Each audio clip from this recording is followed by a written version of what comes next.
Welcome to a special edition of Behind the Catch Fence. I'm your host, David Hoffman. Qualifying is in the books. Boatloads of practice are now finished. We're only a couple days away from the 108th Indianapolis 500. So with that, we're going to preview the greatest spectacle in racing. Joining me to help break down and go over all the storylines is longtime friend of the show and IndyCar Radio's Ryan Myrehn. Ryan, it's great to have you with us. How are you doing?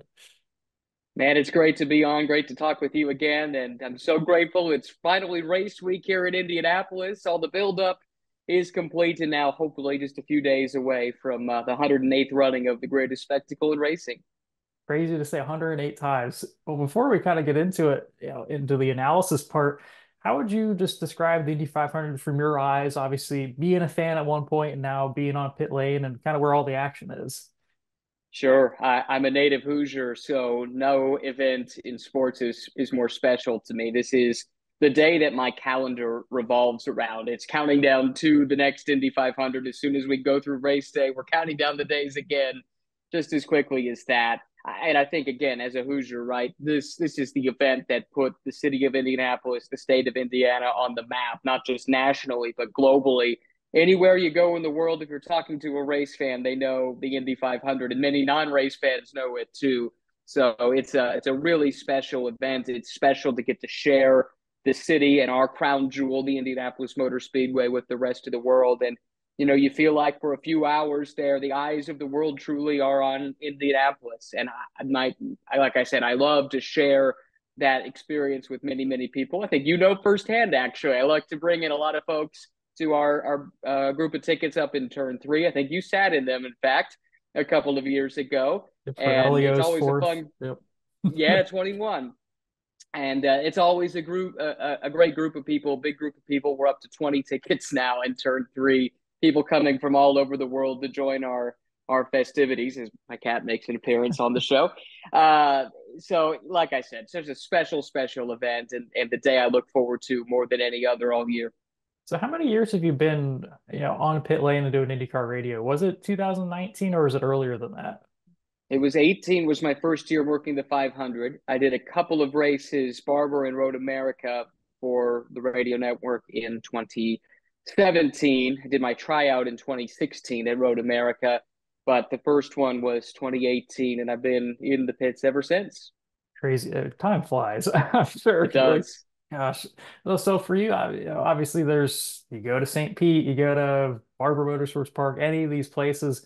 How does pit lane feel differently from a typical IndyCar race, wherever it is, to the Indy 500? How is that intensity kind of ramped up from your perspective? Sure. Yeah, race day at Indy is unlike anything else. Qualifying weekend is actually quite similar, and I didn't get to work qualifying this weekend as I had a conflict, but having worked that in the past, the intensity level, the focus from teams and drivers as they're about to go out. This is true of qualifying as it is of the race. It's a different level of focus and concentration that you see from the participants here at Indy. Part of that is the speed, but part of it also is the fact that everyone knows this is the place that determines your legacy ultimately in racing. My favorite thing, maybe, about coming into work on Indy 500 race day is at the end of 500 miles, somebody's life changes forever, whether they become a first time winner or a multiple time winner, or maybe on Sunday we'll see the first ever 5-time winner. That's certainly in the cards with Helio Castroneves this year. So there, it is a different atmosphere. I will say, as far as working the pit lane goes, the Indy pit lane is pretty nice compared to a place like Long Beach, for instance, or Detroit. A lot of the street courses where you're having to go up and down off the sidewalks, and they tend to be very tight and difficult to maneuver around. You've got a lot of space on our side of the pit wall, at least at Indianapolis, and that does help as you try and maneuver and get in and out of the different pit stalls to call pit stops and to talk to team strategists and things like that. But it is a different level of intensity. There's no question about it because so much is at stake in the Indy 500. And for you, just you mentioned you're a Hoosier yourself. Just what's kind of been your favorite part over the years of the month of May at Indianapolis, whether it's on the track, off the track, the Indy 500 itself, maybe a tradition that you guys always do, or just what the track does, or anything like that. Sure. I think honestly, even now that I'm working the race, knowing that I've got friends and family sitting up there in turn three, having so many people come in from out of town, even out of the country in a lot of cases. Our group this year, we've got a couple folks coming in from England. We've got a couple people, three of them coming in from Australia. It's an international group, plus friends from scattered all over the country here in the States as well. The cookout that the family does on Saturday and then on Sunday after the race, all of that is really, really cool. And I think it's that bringing people together to enjoy the event that, above all, that I enjoy the most. First and foremost, I'm a fan. I was a fan before I ever worked the event, and I suspect when my working days are done, which hopefully is a ways down the road, but I'll continue to be a fan, and I'll find a spot to watch from in the grandstands, when that day comes. So that just the whole fan atmosphere about it, the build up to the race, the morning of the race, those are some of my favorite moments. When the race actually starts, I have this tinge of sadness because I know that we're going to have to wait again for 365 or so days once the checkered flag falls. But that goes away pretty quickly once the race really gets going. And that's the thing you mentioned, just the build up, and then all of a sudden, once it gets going, you're like, oh man, I have to wait another Yeah, full year and everything else. And I know for me, you're just like, because it's so much fun to talk about it. It's so much fun to kind of soak up the, ooh, who's gonna win, who's gonna not right. do all this stuff, and ooh, qualify. I mean, 'cause qualifying itself was fantastic. Like intensity, just like it always brings. But just when that, when all that ends, you're like, man, we gotta wait a whole 365 days. But obviously, in the moment, you're just kind of focused on the moment itself.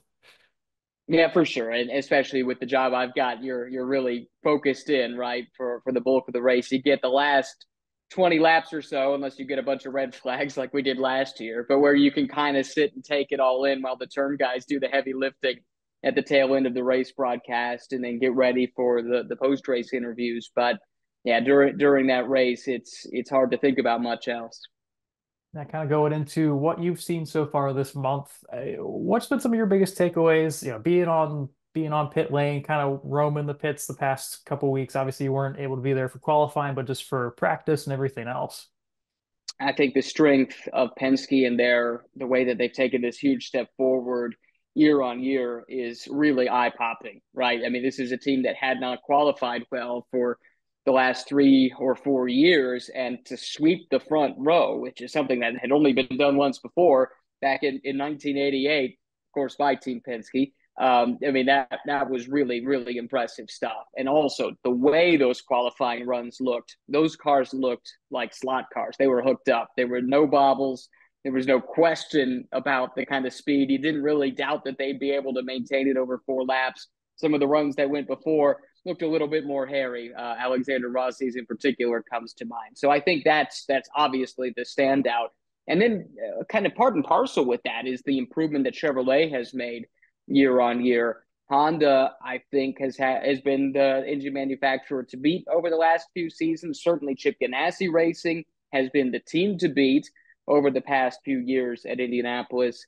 And I think Chevy stole a march on everyone in the offseason. They turned up with a package that was incredibly strong, at least in qualifying. I think the margin is going to be somewhat closer when we get to Race Boost this weekend. But you look at where the Hondas are going to have to come from. They've got some work to do for sure on race day. You kind of mentioned the Hondas, and Felix Rosenqvist is the highest running Honda, at least in qualifying, what, ninth or something like that. It's just crazy to think that Chevrolet just locked out the entire Fast Six and everything else. But kind of going with obviously Chevrolet, big story. Kyle Larson attempting the double. Obviously that's been a lot of a lot of storylines, getting a lot of hits on social media everywhere else. But just from what you've been able to see from him and just being out there, kind of adjusting to an IndyCar and adjusting to that speedway, what's kind of been some of your takeaways from his practice slash qualifying runs? Just how nonchalant he's been about the whole thing. It's not that he's not impressed with the event and the speed and things of that nature. He is, but he makes it look so easy. He's so cool. He's so calm about the whole process of it. I think the people around him are more nervous than he is, and he's the one strapping into the missile on the racetrack. So I've been super impressed with him. He's been incredibly patient and giving with fans and with media. There's been a lot asked of him for obvious reasons. This has been much anticipated too. I mean, people have been talking about Larson potentially doing this for the better part of a decade. I think when Kurt Busch did it, it caught everyone a bit by surprise. It was great and it was exciting, but there wasn't this constant drumbeat of, well, when are you going to do this? That's definitely been the case for Kyle over the past few years. And to see it finally come to fruition, super exciting. I think you look at the television ratings for qualifying over the weekend, going head to head with an NBA Game 7 that involved the hometown Pacers, no less, and a big market in New York. Plus, you had the PGA going on at the same time, too, to draw over 1 million for single car qualifying. It's hard to say what else it could be except the Kyle Larson effect that the ratings took such a big jump. So it's great to see. I love how much he's embracing it. I think he's got a really good chance. That Arrow McLaren team has been incredibly strong. And if you look for a common refrain in the drivers you talk to at the Speedway, who looks good? Who looks good running in a pack? I've heard a lot of Aaron McLaren names coming to mind. So if he can have a clean run, there's no reason he can't be in the mix in the final 20 laps.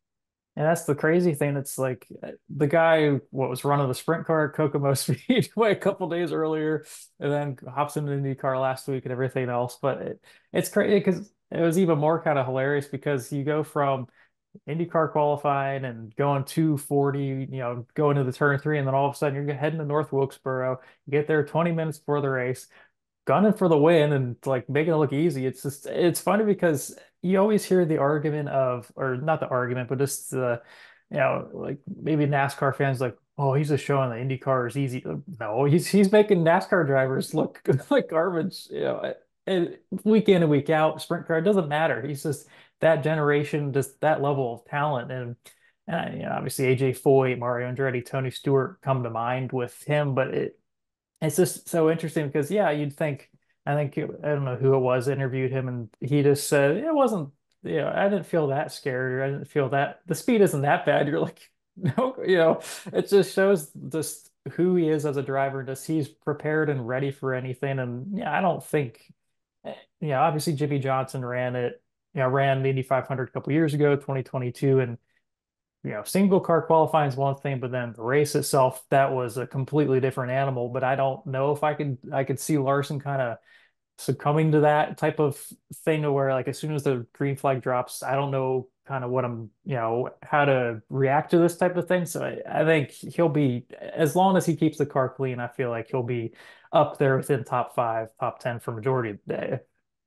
Well, it's anybody's guess, and that's the fun part of this. It's all speculation because we've really not seen him in race running too much. I think maybe the most impressive thing that he's done this month is with all the rain we've had. Tuesday of practice week basically washed out. Wednesday, only a couple hours at the end of the day. Even on Thursday, when he did have a ton of track time available to him, they had an engine change at the beginning of the day, and he only turned about a dozen laps, just a few more than that.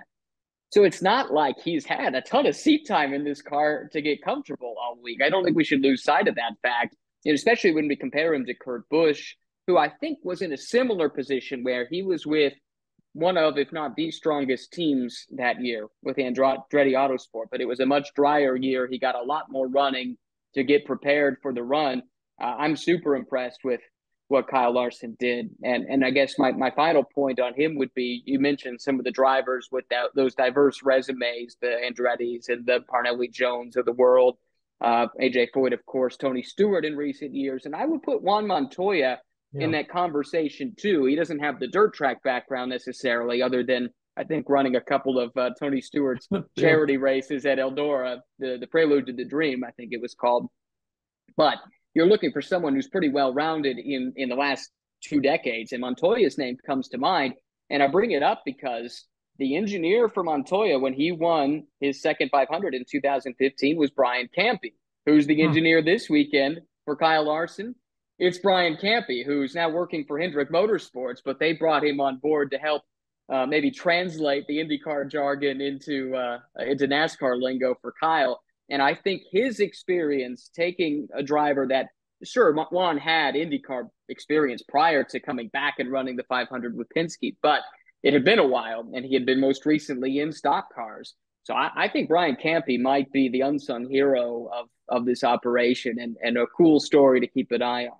That's a very good point. I totally forgot that. Yeah, that's that's gonna be something to watch for, and obviously we'll see on Sunday, or let's not say Monday. But I agree. so kind of looking back and qualifying one more time, just who were some of your surprises from just the entirety of qualifying, whether it was good or bad? Sure. Well, the good surprise is Penske again. I mean, I think we had some sense going into the weekend that they would be strong, but no one, it would have been a bold prediction to say they'd go out and sweep the front row just because of the fact it had only happened once before and it was 36 years ago. So that to me was a big time surprise. I was a little surprised we didn't see more from Ed Carpenter Racing.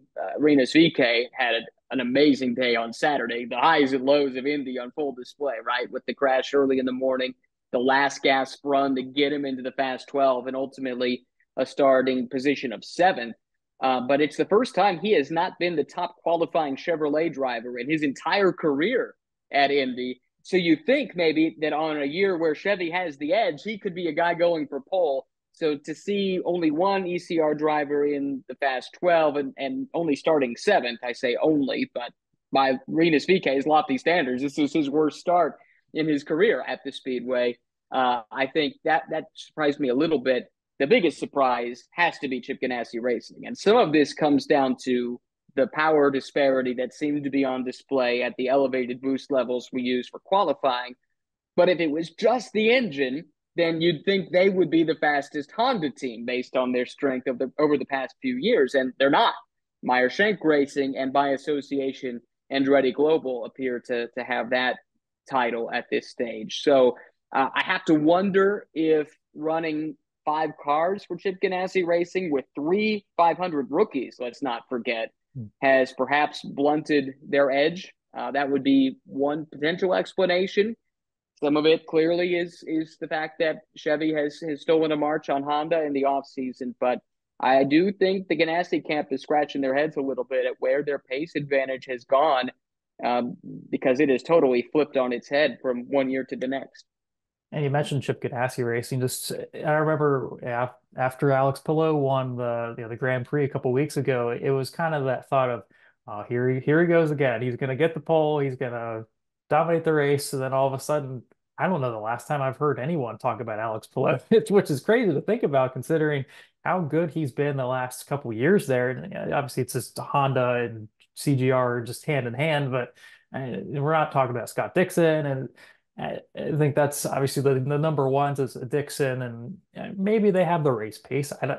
We don't really know. It's just hard to tell, but between them and on like the negative side, but also on the positive, on a more positive note, Takuma Sato. I mean, we got to give him a little bit of love here. I mean, with Rahal Letterman Lanigan Racing's all their issues and Lundgaard and Fittipaldi all kind of what 29th and 30th, something like around that range, and then Graham almost missing the show for a second straight year. Just and I know Graham said in his press conference like Taku's got the luck of the draw with the best engine or something like that. But I think it's just his the way he goes about it. Obviously, he's won two Indy 500s, and for all we know, he could be a three-time winner. And just it seems like he's kind of been that bright spot for Honda as well, and qualifying 10th. And I mean, for all we know, that could be just how they set up the car, who he's got on his team. But Taku just made it look like just another one of those days where he knows what he's doing. He's a two-time Indy 500 winner.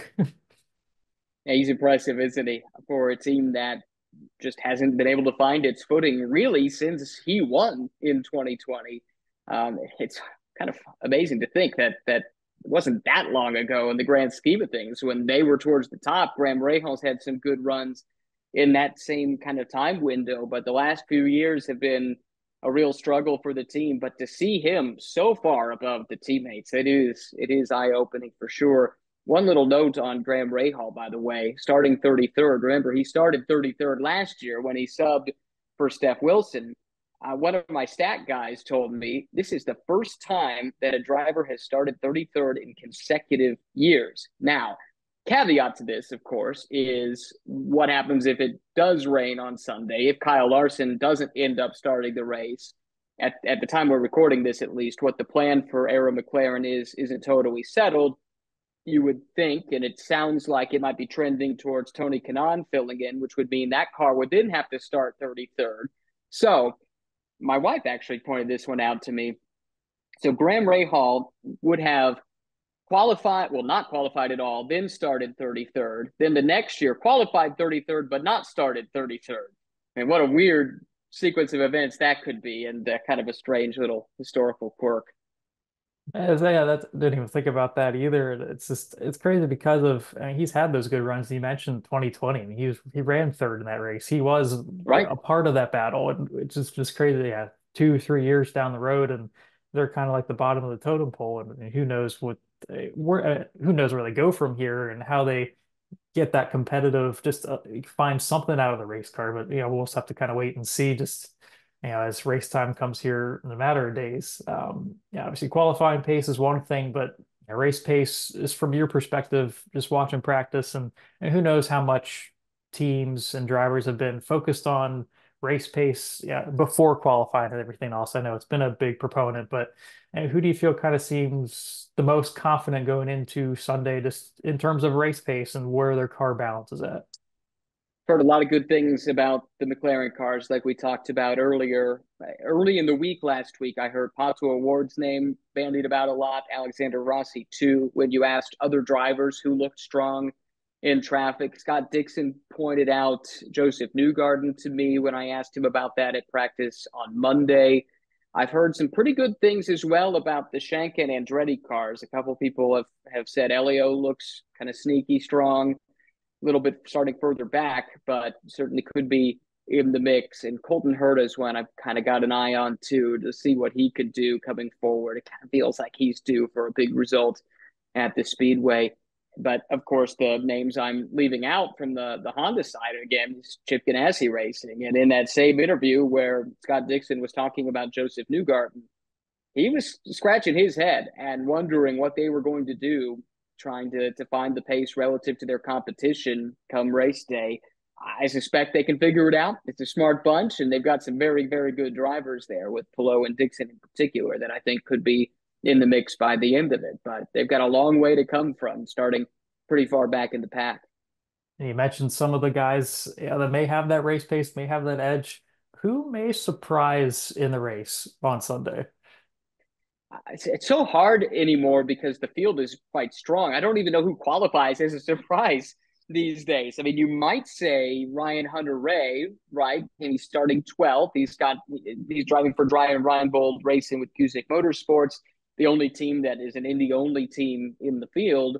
But he's a former winner. That team isn't your average one-off team. They've got a full-time staff that work on these cars year round. It would not be. Would it be a surprise if he ran at the front? I really don't think it would. So that makes it kind of difficult to pick who falls into the surprise category. I might throw Colton Herta's name out there just because the Honda doesn't seem to be the favored package, and I don't think people have been talking a whole lot about him. But I do think he could be a factor by the end of it. I'm not sure necessarily to win, but to run up towards the front. And I could also see a Marco Andretti to be 19th attempt. He hasn't had a top 10 in the Indy 500 since 2017 or something like that. But it just kind of seems like he kind of has that sneaky speed that is kind of Andretti seems like as a whole. Kirkwood, Herta, you mentioned, and besides Ericsson's backup car, which that's a whole different story. But Mm-hmm. Ericsson showed speed before then as well. But I mean, for Marco, he's got nothing to lose. He's got one race, just and I think that's kind of maybe helped him to maybe retool, refocus, and and running this NASCAR ARCA, just these other different things. I think maybe that's kind of helped give him a little bit of a reset in a way, just to say, I'm just gonna just do something else, And I feel like he's maybe obviously starting 19th, but I mean Joseph Newgarden won it from 17th last year, and no one's gonna remember that Newgarden started mid-pack by the end of it. So Marco, who knows? And another guy I thought of was Augustine Canapino, and I didn't think going into qualifying, going into this week that I didn't really think of his name, but if it wasn't for that, was it the plenum, the plenum quirk, plenum, what do you call it?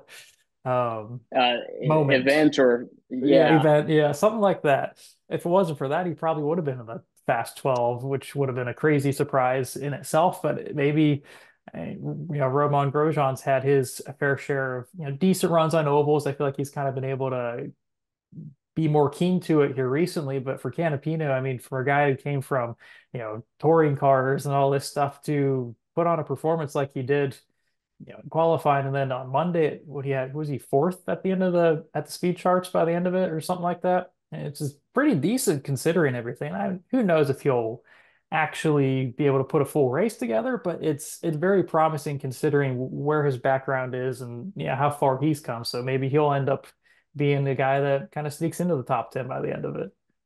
It'd be a great story, that's for sure. He is huge back home in Argentina, and that would really resonate there. Of course, I've been super impressed with his how he's gotten acclimated to IndyCar racing, coming from a background with no open wheel racing in his background. And actually, I think he gave me my favorite quote that I've been able to get at an interview so far this month of May. I asked him if going 230 miles per hour is starting to feel more normal for him here in the second year. And he goes, no, not normal, which tells you all you need to know.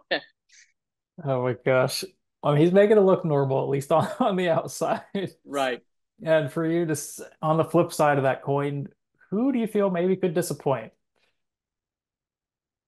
Well, you almost are set up for disappointment when you sweep the front row, right? Like Yeah. anything other than a win for Team Penske probably qualifies as a disappointment of in some capacity.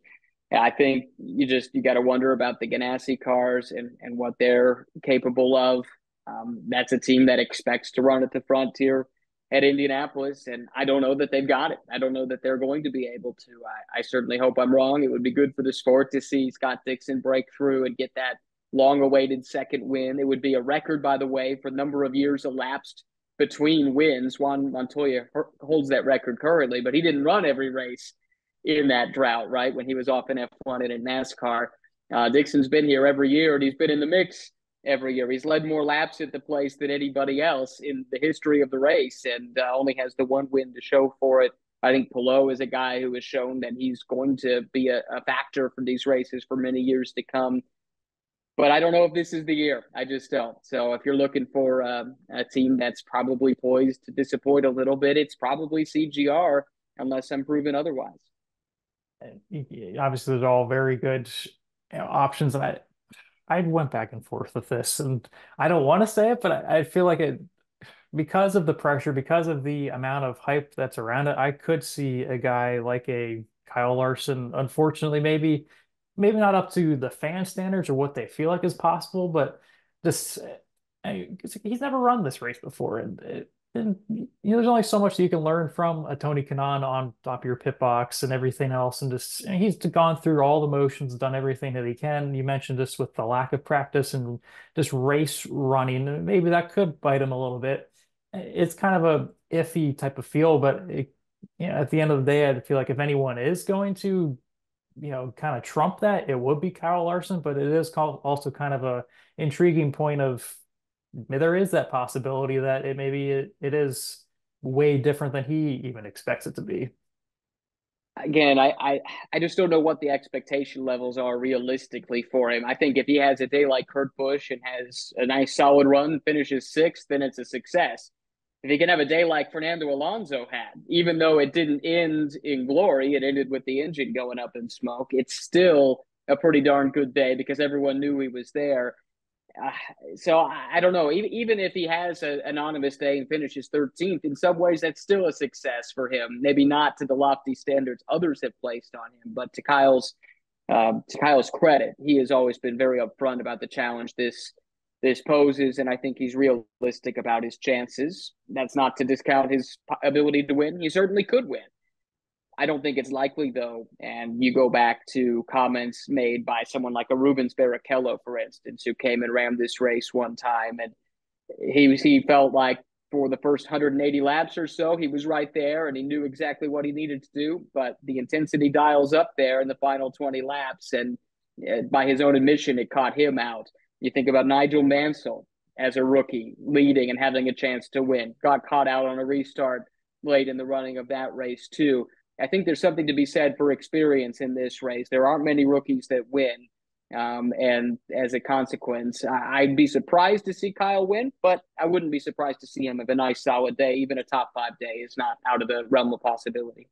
And now with after obviously talking about disappointing, who now I think it's time to talk about our race picks, who's going to finish on the podium, and then eventually who's going to win the 108th Indianapolis 500. So we'll start with third place, Ryan. Who do you have for who's going to end up finishing third? Well, don't take this to your local betting app of choice, right? I'm not that confident in any of these things, and I think history has proven this race is pretty difficult to predict. But I do think a Honda will end up in the top three of this race, and as I've hinted before, I think it could be Colton Herta's day to be that Honda. So I'll go ahead and take Colton to finish third. I think, I've thought about this a long time, and it's hard to not have a Team Penske driver at least within the top three. So for right now, obviously, no one's going to know second through first for now, but I'm going to go with Will Power at third. It seems like his start to the season, just in general, not just the Indy 500, qualifying and practice and everything, but what he has like four runner-up finishes and like five starts or something like that so far this year. So he's been quietly just mind his own business, getting everything kind of churning out over there. And last year was a disappointment for him just with the championship in general after coming off a championship in 2022. But it seems like he just very even keeled, very just like focused on Indy. And I know it probably hurt that even though he has the most Indy car poles all time, that he wasn't able to get an Indy 500 one yet. But I feel like that could translate into maybe running up front, and as long as nothing goes wrong, I feel like Power will be a contender. But for now, I got him finishing in third. So for second place, runner up who just misses out on the dousing of the milk on his head, whatever else, or her head. Who do you have finishing runner up?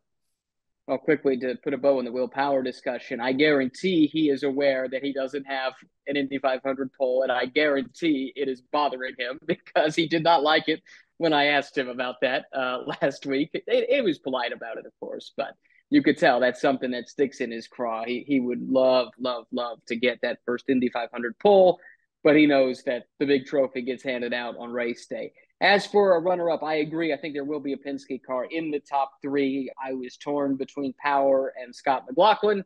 I'm going to go Scott McLaughlin on this. I've been really impressed with him and his outlook on things. He's super motivated given the way his season started with the disqualification in St. Petersburg and then basically a no points day for better or for more or less in Long Beach with a mechanical issue late in the running there. So he's got to win races to dig himself out of a hole or at least run towards the front.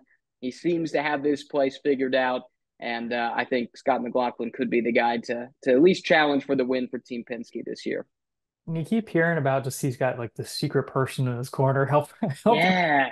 Who is that? Do you have any guesses? Oh, I've got a guess, but it's purely a guess. I mean, besides Rick Beers, I mean, that's the only guy I Wasn't can Rick. think of right off the top of my head. So my thought was it's Simon Pagenaud Oh, because Simon used to, or his strategist when Simon won was Kyle Moyer. That's the strategist for Scott McLaughlin. And Ben Bretzman was Simon's engineer, and Ben's now Scott's engineer. And Simon, of course, on the sidelines, unfortunately, for the moment. They would have spent 1 year as teammates, too.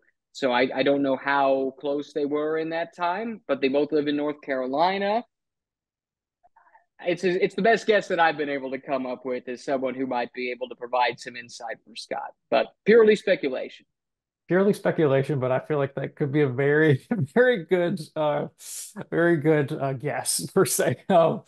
Yeah, for me at second, yeah, it was hard to, not have another Penske, but newsflash, I don't have another Penske in my top three. But for me, I had to have a Honda, so I'm going to go Felix Rosenqvist in second. He's been, I didn't expect anything from him at Myrehn Racing. Obviously, he did flash, like he's flashed at Ganassi, flashed at Arrow McLaren, but it seems like he's kind of come into his own because he's the number one horse there. He's the guy that they're leaning on, the guy that they're getting so much information from, and it helps to have Elio as kind of like that ownership side.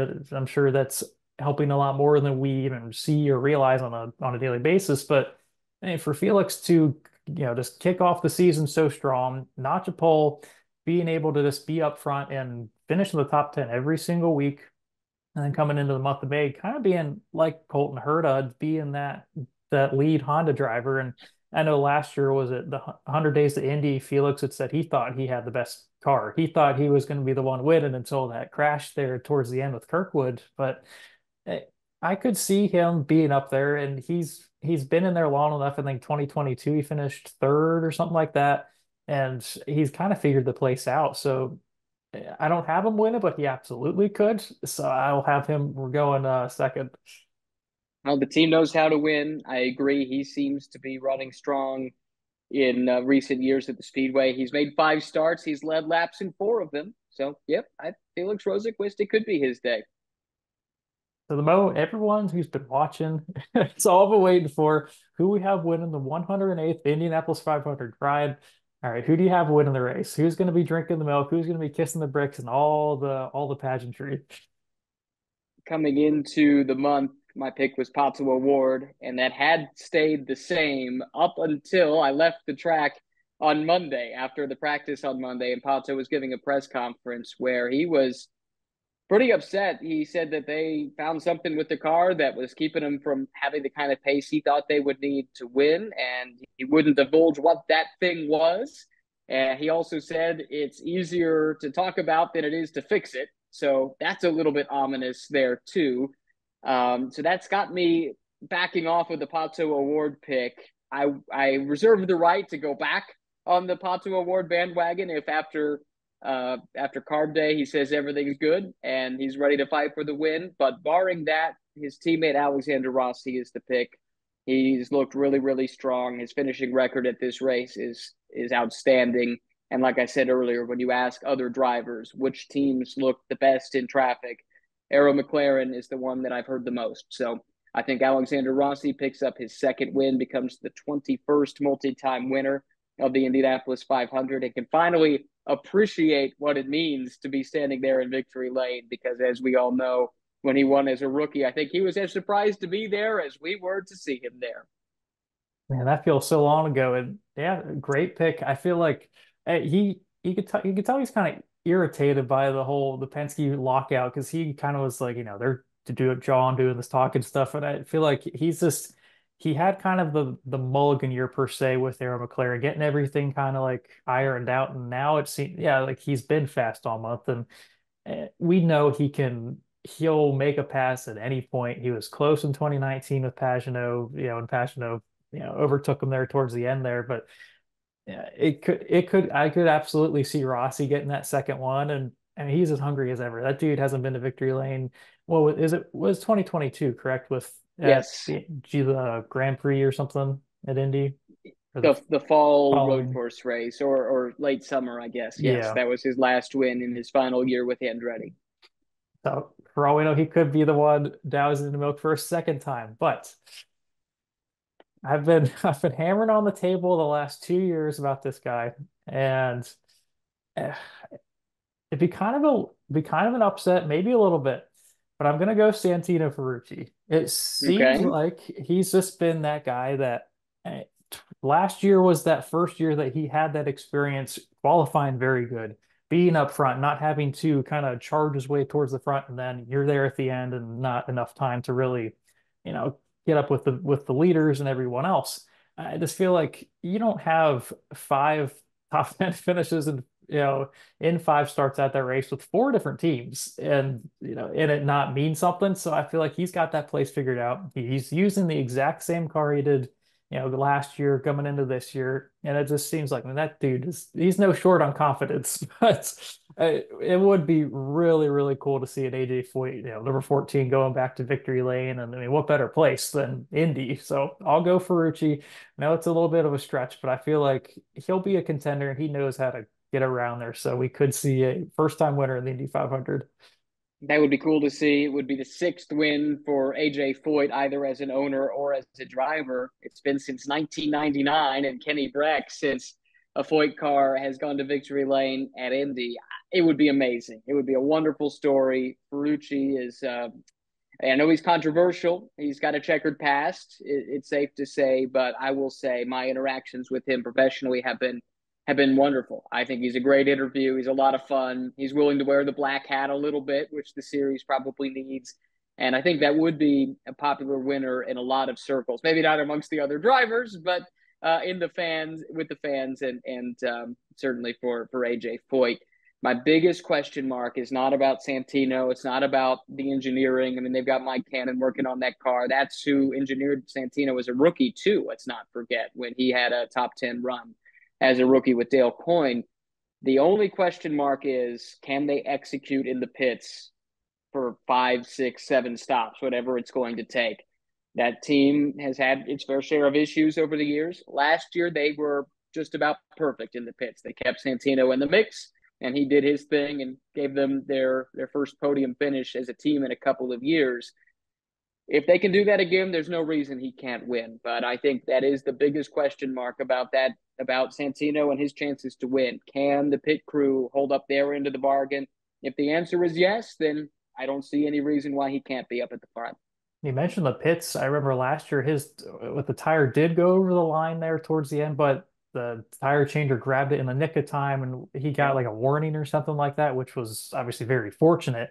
But yeah, it that could be the difference maker with a team like that. And for all we know, like any of these guys, it could all just go up in smoke because of something or someone else's mess. But we'll have to find out and see. Hopefully Sunday. What are the weather reports looking like out there? It's not looking pretty from what I've seen, but what are you seeing and hearing? Yeah, full disclosure, this is being recorded on Wednesday ahead of the race, so a lot can change between now and then, especially in the Midwest this time of year. I will say this is the first time I've really taken a close look at the forecast. I think Wednesday of race week, maybe you can start to see something that you can take seriously and isn't as likely just to change one day or 1 hour to the next. And it did not look good this morning, so I haven't looked at it again. But as I was telling you before we started recording, I was just listening to our broadcast of the 2019 race, and something I had forgotten until I listened in was the specter of rain hovered over that race from the very beginning. It was supposed to rain all day long. The rain held off. We had one of the great finishes of recent times between Pagenaud and Rossi, and the meteorologist swung and missed on that one. So I'm hoping for more of the same. You never know with Indy. You never know with the rain and the weather here in this part of the country. So fingers crossed. But I'll tell you this: if it does rain, we'll have rain delay theater for you on IndyCar radio, and we'll be ready to go as soon as the track is. I'd hate to wait, but it's worth the wait. It is the Indy 500. It's the best day of the year. And I think it's only been since what 2007 when it was downpouring on Dario there. It sort of seemed Yeah, like I that was that the I last time? was. It is. Well, it's, I guess, with a caveat. In Yeah. 2016, we were already under yellow, and a couple sprinkles fell in turn three, where we were sitting that year. I was in the stands for that one, and it extended the yellow by 1 lap. And as far as I can remember, that is the last time rain had any part to play in the proceedings since that 2007 rain shortened race. So fingers crossed, because the rain has a chance to really ruin a great storyline with Kyle Larson and the double. I would love to see that play out. In addition to all the other reasons, of course, you don't want to see rain on race day. So fingers crossed. We'll see what happens. Everyone watching, please do your rain dance. Go outside, even if it's even if it's hot out, even if there's mosquitoes, just go do it at least once. So maybe we can get a little bit of good luck here. Well, that's all the time we have for today's mega show. Make sure to like and subscribe, and for more content coming your way here soon. We got some special announcements coming here in the next week or two. And you can follow us on X and Instagram at Behind Catch. Ryan, where can we follow you at? You can follow me on all the social media channels at Ryan Myrehn. That last name is spelled Myrehn. Good luck trying to spell that. I struggle with it too. And that's where you can find that. And of course, on IndyCar Radio this weekend, Carb Day coverage. It's a ton of fun. We put all of our turn announcers out in the corners. All 4 pit reporters are out and about. We really make it sound like the race is happening a couple of days early. It's one of our best shows of the year, and our chance to get warmed up ahead of the big race on Sunday. and then we'll be on at 11 o'clock on Eastern time on all the networks channels around the country, Sirius XM as well, and streaming on the internet too. IndyCar.com/radio is a great place to find that stream if you're so inclined. Looking forward to bringing the coverage once again. This is like the 72nd or 73rd year that IndyCar Radio has had the coverage with the IMS radio network, and it's a privilege to be a part of it for the seventh. And it's just top notch, just production in general. I mean, I was only a part of it for for a practice session 2 years ago. Unbelievable, just the production, just the execution, just the personalities. Ryan, you always do a fantastic job. So really looking forward to tuning in, listening to you starting at 11 a.m. So you guys all have a great Memorial Day. Enjoy all the food, festivities, enjoy the racing, and we'll catch you guys later.